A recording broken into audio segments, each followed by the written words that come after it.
What's going on YouTube? Welcome back. It's week 3 already, so in this video we're going to go over what's keeping me motivated this week, what was the weekly training, how did it go, what is the workout of the week, and then we also have a question of the week and it's going to be featuring on Power Meter, so stay tuned. Here we go. It's going to be a lot of fun. Alright, what's motivating me this week? It is Zwift. I just love it. I love to get as many badges as possible and get so many points so I could buy better bikes. So this month they are running a tour of Watopia, and each week I do a bike and a run, and if you do all of them within a 5-week time frame, you will get a tour of Watopia badge. Now, while Tour of Watopia is going, you're going to get double XP points. So those of you who use Zwift, you know what that means. So that's just, you're going to be able to level up faster, buy better bikes, buy better equipment within Zwift. It'll make you go faster. So that is what's motivating me to ride here this week. All right, another form of motivation. Again, I want to go to a race to win. I don't do that many races. So I want to continue to increase my fitness levels. So here's whenever I was sick 3-4 weeks ago, lost a lot of fitness. So I just want to continue using Training Peaks here and increase the volume intensity over time. And what that's going to do is just give me confidence going into the next race. If I could get like 3 months without being sick and get a continuing trend up there, I'm going to be that much better heading into the next race. Let's go over how this week's training went. So I think I'm around 17 days in a row now without taking a day off, and that's okay, just as long as I need to avoid like a 4-hour bike ride that's going to destroy me. But eventually I'll take a day off here. But we'll start with last Sunday.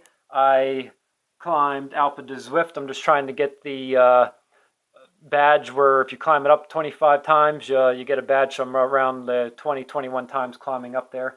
Then you could see Monday the Tour of Watopia started. So I did a bike ride on Monday. Tuesday, another Tour of Watopia run, and I was able to get a swim in. This was at the East Shore Y. I'll put that up on the screen for you.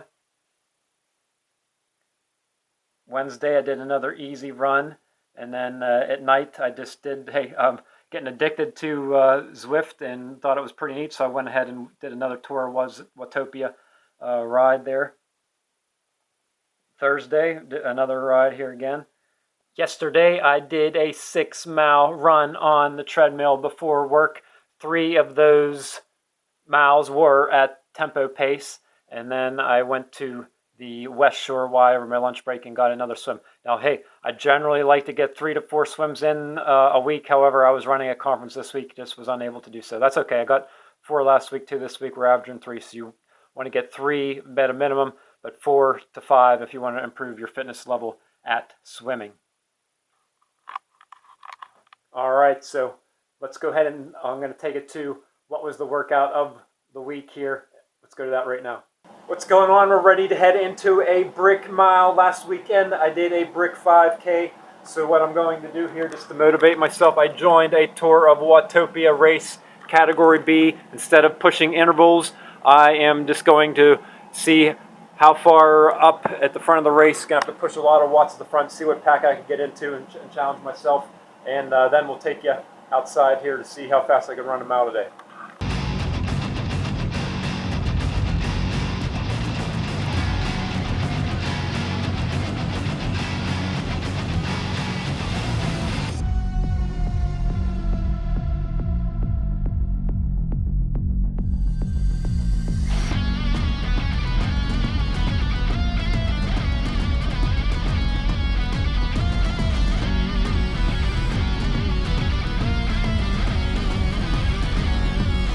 All right, we're done with the bike ride. I was able to hold 200 watts for 18 miles. My comfort pace was like 3.2 to 3.4 watts per kilogram.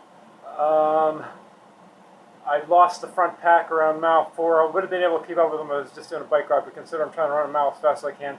I fell back to the second pack, and the second pack split into 2 and I got up on the hills, but overall pretty good. So let's head outside. It is 32 degrees.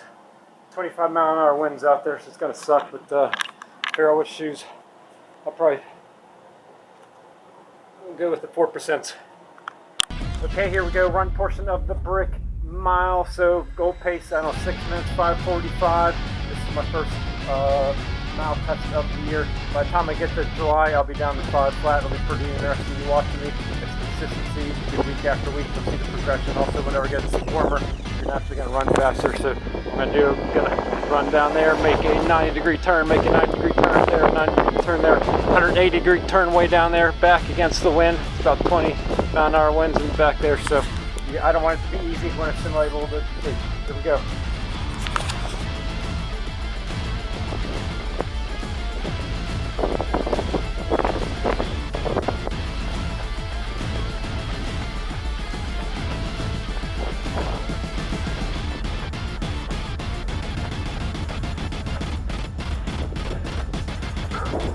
All right, 5:33.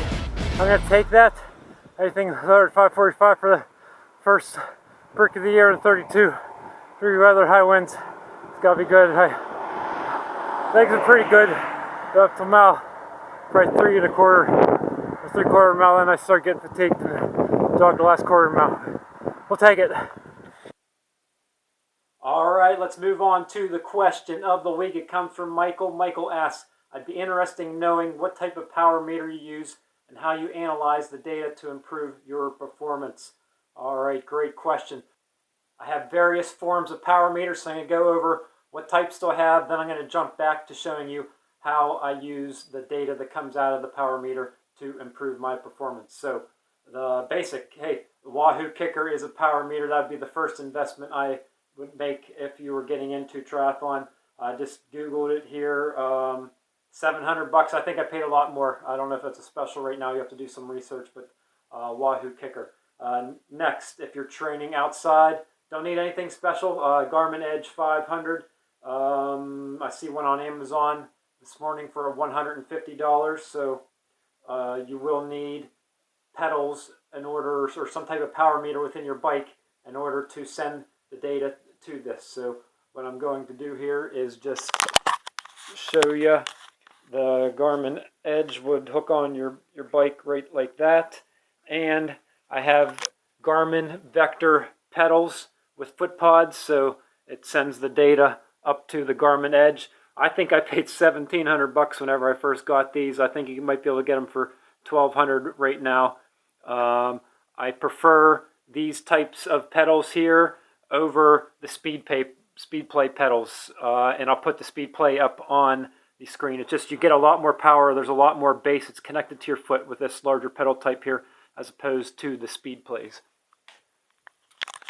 All right, and finally, I also have a Garmin 735 XT watch. So if I don't necessarily have to use the Garmin Edge 500, it could also send the power to this watch. So again, I got various forms of power meters and the ability to see that data. How do I use the data that comes out of the power meter to improve my performance? So you got to have a software. This is called Training Peaks. This is the #1 software that all the pros use. So you can see here's my bike ride from this morning, and it gave me a stress of 75, and then it combines all your workouts together. And then you could see, hey, the last 7 days. Obviously, if I'm tapering up for a big race here in May, so you want to increase your volume and intensity over time, then just drop it like the week before the race for your taper. So this is an ability to, again, measure, are you ramping up towards a race.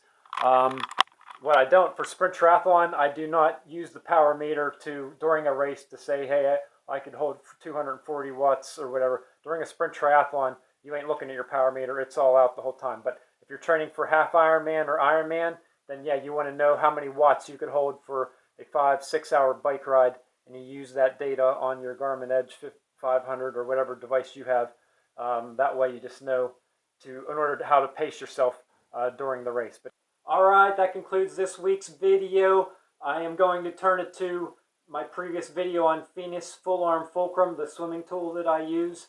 So please hit the like and subscribe button if you haven't already, and feel free to send me in a question of the week or like to incorporate that into the video. So, all right, have a good one.